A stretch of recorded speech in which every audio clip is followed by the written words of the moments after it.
ইন্ট্রোটা দেখেই বুঝতে পেরেছো আজ গোপু সোনার বার্থডে আছে। আর রাত্রি 12টার সময় ওকে ঘুম ভাঙিয়ে ওঠানো হয়েছিল কেক কাটার জন্য। আর কেক দেখে তো পুরোপুরি সারপ্রাইজড হয়ে গেছিলো।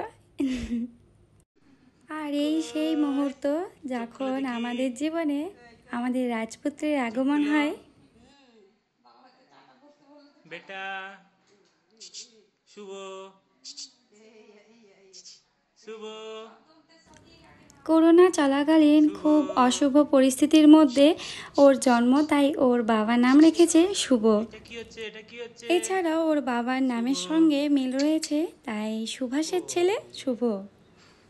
হাসো বেটা, একটু হাসো। চোখটা খুলো।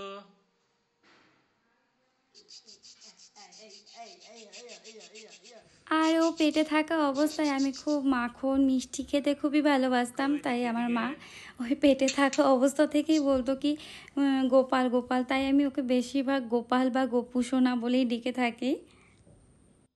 এবছর ওর জন্মদিনটা শনিবার পড়েছে, আর মানে ওই ফাদার্স ডে এর আগের দিন। যদিও ওর ফাদার্স ডেতেই আসার কথা ছিল, কিন্তু আগের দিন এসেই আমাদেরকে সারপ্রাইজ করে দিয়েছে।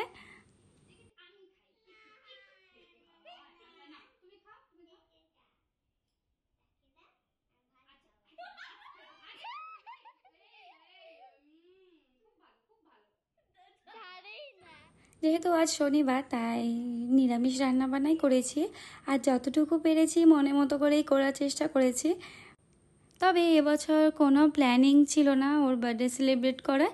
হঠাৎ করেই ওর বাবা বলে যে না, আজকে বিকেলবেলায় কিছুক্ষণের মধ্যেই ডেকোরেশন করতে পাঠাচ্ছি, আর কেক টেক সব আমি কিনে নিয়েছি। এরকম তো বেশ ভালোই লাগলো। যাই হোক, ছেলে যেহেতু স্পাইডারম্যান খুবই ভালোবাসে, তাই ওর বাবা ওই ভেবেই সমস্ত কিছু করার চেষ্টা করেছে। আর আজকে আমার গোপু সোনা এত হ্যাপি যে সবাইকে মাঝে মাঝে থেকে বার্থডে উইশ করছিল নিজে থেকেই।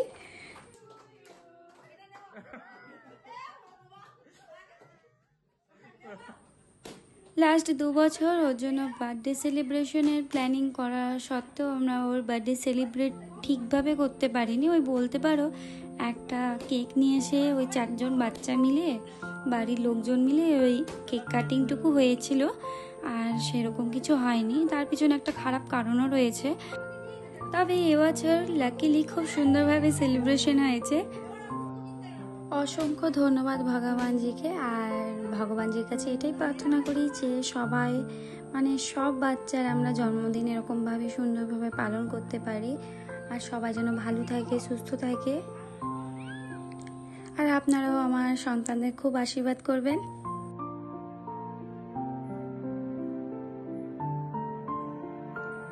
এবার খাওয়া দাওয়া সেরে আমরা বসে পড়েছি গিফটস নিয়ে। এই যে গোপু সোনার আঙ্কেল দিয়েছে, আর এই খিলোনা নিয়ে ওরা দিদি আর ভাই রাত্রি এখন 12টা বাজে তাও খেলেই চলেছে। তো আজকের ব্লগটি এই পর্যন্ত। সবাই খুব ভালো থেকো, সুস্থ থেকো। দেখা হবে পরবর্তী ব্লগে। Bye bye. Happy birthday.